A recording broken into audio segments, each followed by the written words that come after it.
I'm going to talk about three words today. Three words that are a phrase that have become one of the most culturally destructive mandates in this culture. Now, if we could change these words, we would change the world. But in order to rewire and reframe these words, you need some kind of laboratory. You need some kind of delivery system to make it practical. So I'm going to take my three words and I'm going to dump them into the world of sports. Why sports?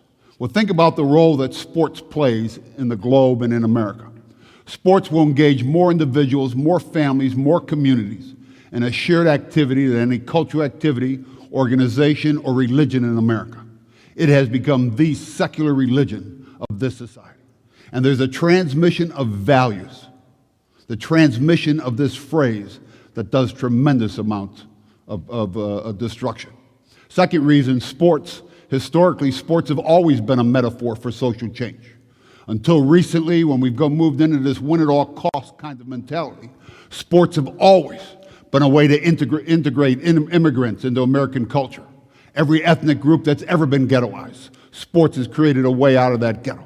When you talk about civil rights, when you talk about women's rights, when you talk about human rights, you think of the role that sports and athletics have helped to play to bring them into the political and mainstream consciousness. I want to take my redefined phrase and have sports move that out. So what is the phrase? I want to say it's the three scariest words that every man receives in his lifetime. And the phrase is to be a man. And I'd ask every man listening to this, you think about the context when you were young and someone told you to be a man. It was almost always in the context of stop acting that way. Stop with the tears, stop with the emotions. Don't be some kind of mama's boy, some kind of sissy. Be a man.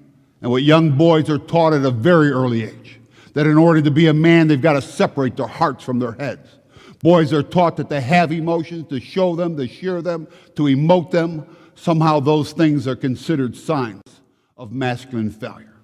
So we have this massive repression of the very thing that makes us humans, makes us contributors in this world. So let me show you what the socialization process looks like in America. 5, 6, 7 years old, every boy is given that mandate. Then this enculturation process gives every boy three fundamental lies about what it means to be a man. The same lies that were fed to me when I was a boy are being fed to boys today. And the first lie is this, and I think every boy in America learns this by the time they're 7, 8, 9 years old. They learn this on ball fields and playgrounds and during recess all over their community. That is, as a culture, we associate masculinity with athletic ability or size or strength, or some kind of skill set that allows you to compete on that playground and win.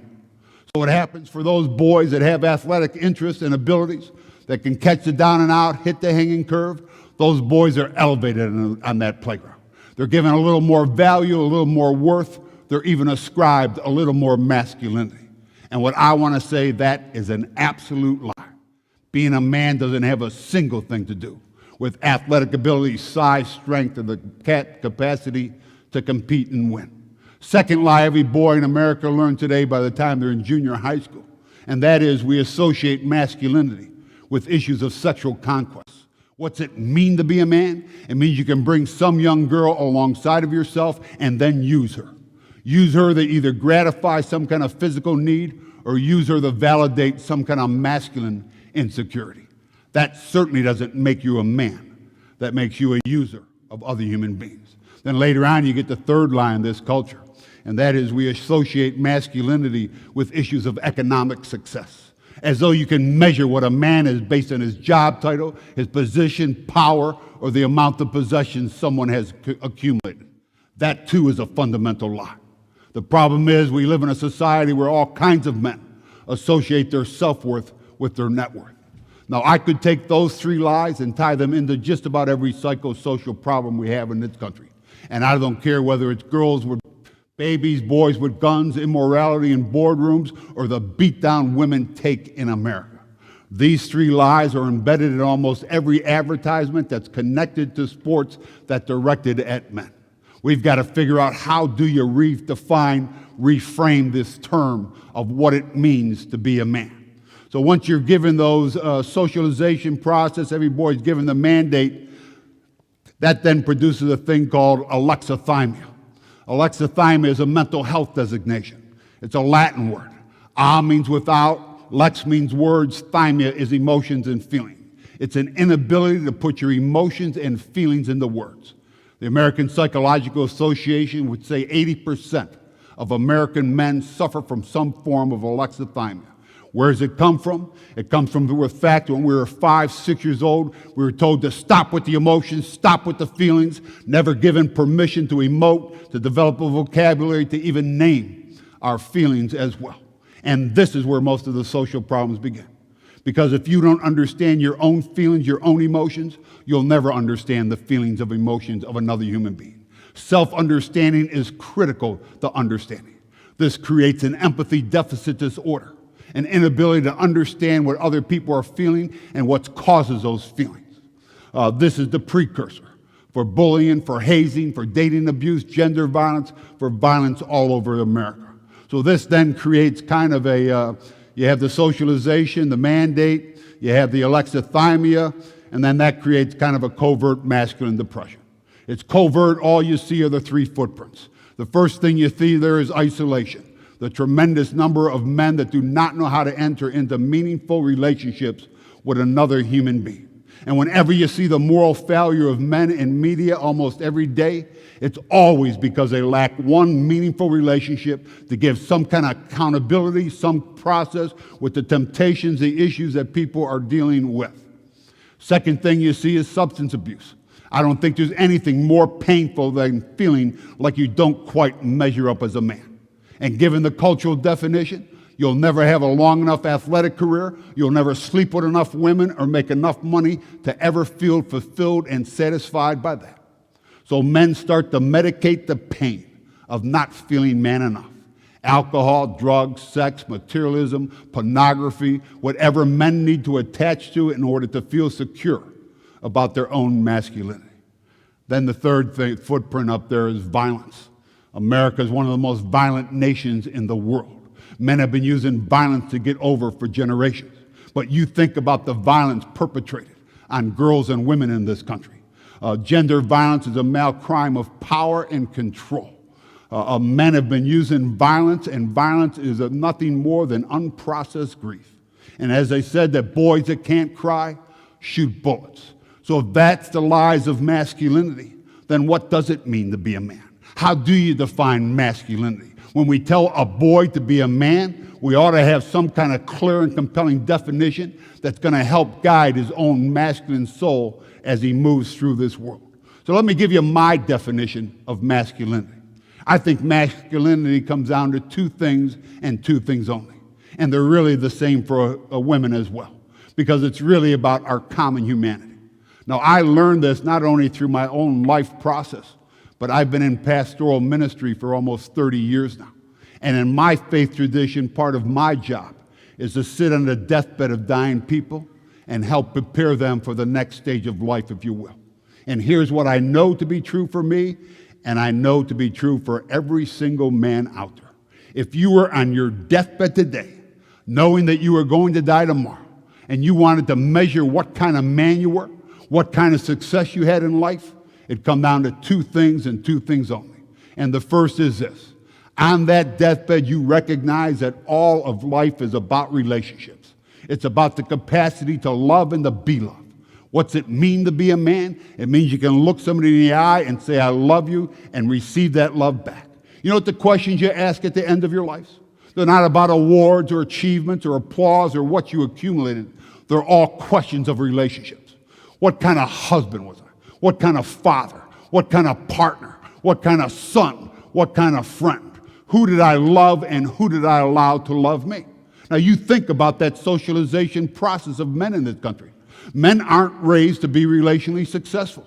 We're taught how to compare and compete with all the wrong definitions of what it means to be a man. You know what happens on that playground? 7 to 8-year-old boys, already mandated to be a man, starting to repress, socialize. We start walking around that playground and boys police each other. And they want to find that one boy that's just a little too soft, just a little too gentle. And then we all gang up on that boy. And we tell that boy to stop acting that way. Stop with those tears. Stop with the emotions. Don't be a sissy. Be a man. And then as 8 and 9-year-old boys, we walk away from that experience thinking, my goodness, I hope that never happens to me. And we start conforming, building out this facade, this machismo, in order to defend and deflect questions about our own masculinity. Now, what would happen in Baltimore and America if all the individuals, all the institutions came together and said, this next generation of boys, we're going to teach them the essence, the epitome of what it means to be a man, emanates from the heart.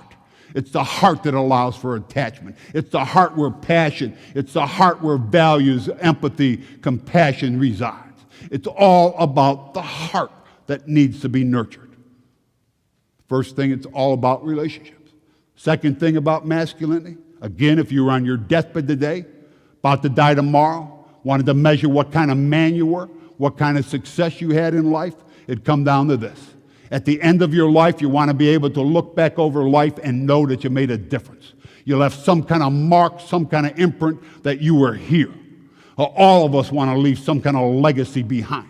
Legacies are always built around two things. They're always built around relationships, and the second thing, they're always built around some kind of commitment to a cause.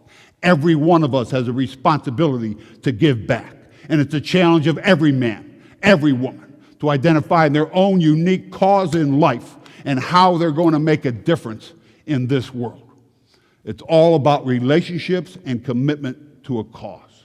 So what would happen again if all the coaches, all the athletic leagues, we not only nurtured boys' heart, rewired them to live out of their hearts, wholehearted living, but we also helped them to discover their own cause, their own unique contribution in life.